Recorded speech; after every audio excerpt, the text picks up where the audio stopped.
Hello, everybody. So, after talking about the Disney and Pixar news and then the Marvel and Lucasfilms announcements, it's finally time to talk about the parks news we've got from D23. Some people are happy about it, some people are very disappointed about it, so let's talk about all of it and see where we land. First, there were a few things mentioned and available to look at the pavilion on day one, and among those were Walt's statue that will be installed at Epcot. And to be honest, it feels kinda weird having him looking over at how his dream city of the future never came true, and what it became today, which is a park full of IP and a shadow of its former self. They also showed off Walt's plane, Mickey Mouse One, which had been rotten away backstage at Hollywood Studios and is now fully restored. It was part of the exhibit at the expo, and it won't be at a park, but at the Palm Springs Air Museum, so you'll still be able to see it there if you want to, and it's definitely a lot better to have it there than let it go to waste backstage in the Florida sun. They also had a model of what Toontown will look like in Disneyland, along with a preview of the queue for the Mickey and Minnie's Runaway Railway, which looks fantastic and very interactive. Seems like even stuff that's not completely changed will be renovated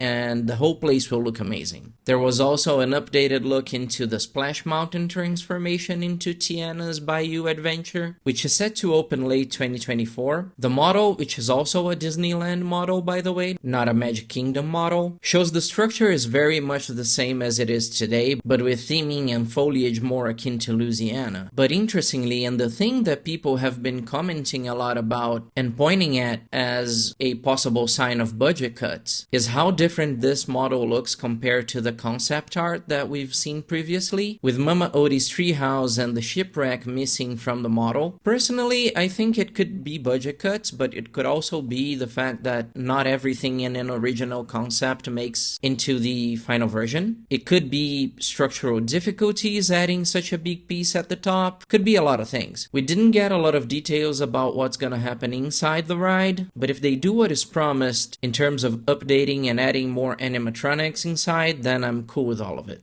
Along with the ride transformation, Disneyland is getting Tiana's Palace as well, a new restaurant based on her restaurant in the movie. This is probably something people have been hoping for even more than the ride itself, so it's nice to see it confirmed for Disneyland. We hope it comes to the Magic Kingdom as well, but no word on that yet. We've got a very disappointing update that Tron Light Cycle Power Run will only open spring next year, with no set date for it, making it a 6-year construction timeline for this ride. Wrapping up the more concrete section of the presentation, we have the model for a 16-foot tall Tafiti statue that will be added to Moana's Journey of Water in Epcot. And honestly, this one I get the criticism. Though the water conservation aspect of the Journey of Water is in line with what Epcot should be about, it really does feel like having a statue of this size based on a movie IP is one more step in the wrong direction for Epcot.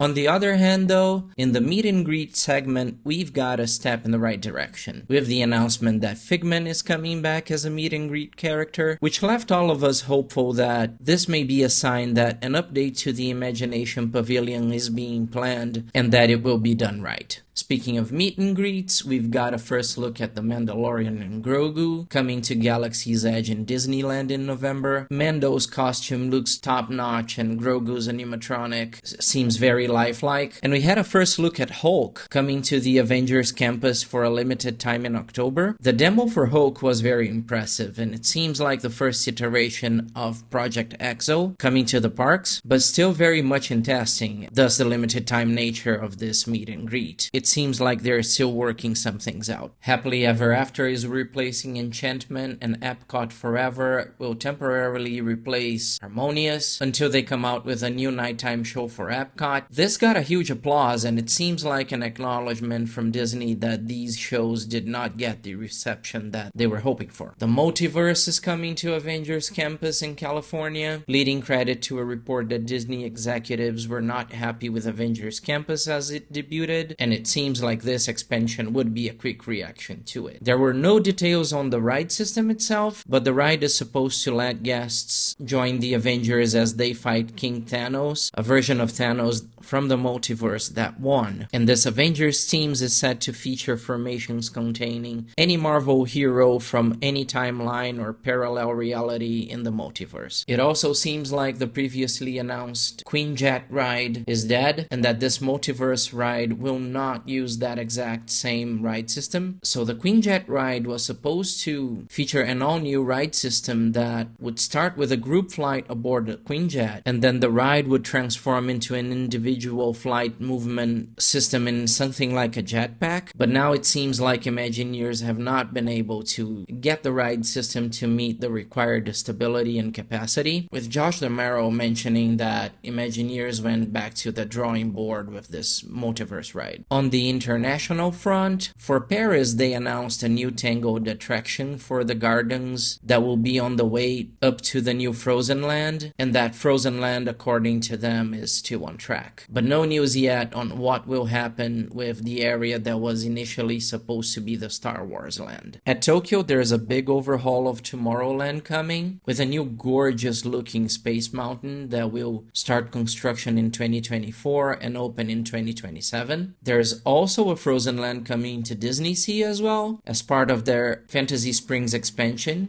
And they also showed an amazing looking and super detailed Elsa animatronic. Hong Kong will also get a World of Frozen Land that is supposed to open in 2023, and they unveiled a new Walt and Mickey statue that will be coming to that park, and that looks way better than the Epcot one, by the way, and pays an homage to the story that Walt conceived Disneyland while watching his daughter on a carousel from a park bench. And in Shanghai, Zootopia is coming along, and they also showed a fantastic animatronic that will be welcoming guests on the new ride. And then things took a turn, and we got some announcements that were framed as early blue sky concepts that felt more like pie in the sky ideas. The first is that Pacific Wharf at Disney's California Adventure will be rethemed as San Francisco from Big Hero 6, featuring a Baymax meet and greet. Then over at Animal Kingdom, Dinoland USA is going extinct. Get it? And will be replaced by either Zootopia or Moana, or both. It has not been decided yet. And at the Magic Kingdom, they announced that beyond Big Thunder Mountain lies the worlds of Coco or Encanto, or both, as well as a villains-themed land. Again, these are all early brainstorming concepts, and nothing has been decided yet. And I believe this is where the trouble is. It felt that they were throwing around ideas to the audience to gauge the reaction. A lot of what if this, what if that were said here, and aside from the fact that Dinoland USA will be demolished and something else will be built in its place, nothing felt palpable. Which leads us to what is making some people excited, disappointed, or something in the middle there. It wasn't clear whether Coco and Encanto would be part of Frontierland, which seems strange, or if they would be their own land. Same goes with Zootopia in Animal Kingdom, something Joe Rohde, often referred to as the Imagineer who's the father of Animal Kingdom, is against, because the animals there are just proxies for humans, and it doesn't align with the theme of real animals or humans' relationship with nature that is at the root of this park, which brings home the perception that they are forcing IPs in places they don't fit, even if it comes at the expense of the overall park theme and story. There's also the fact that Disney likes to announce things before they are sure of it, which makes it hard to be too excited about any of it, since all of this could change or get cancelled, like the recent announcements such as Mary Poppins, the Play Pavilion, and other Epcot transformation projects that were further along in development than this and got officially canned or have never been mentioned again. Considering how long Disney is taking to build things lately, it's also likely that even if any of this pans out, it's all 10 years away at least. But to end on a positive note though, I think it's a good sign, however, to know that they are actively thinking about how to expand the Magic Kingdom and Animal Kingdom, as well as seeing that they are already looking into fixing the lukewarm reception to Avengers Campus. Hopefully that all translates into more money invested in the parks than we've seen in the past few years. So this is where things stand for me. It's exciting to see that they are thinking about expansions and that they might start to invest more in the parks, but at the same time it's disappointing to see them announce things that are so early in their development stages, especially when so many of these kinds of projects get cancelled a few years after announced, and not see any concrete plans beyond a few attraction re-themes here and there that would be worked on sooner rather than ways off in the future. But what do you guys think? Let us know in the comments, and check out our other videos on the studio announcements at D23. Subscribe to get more Disney news and updates, and we'll see you on the next one.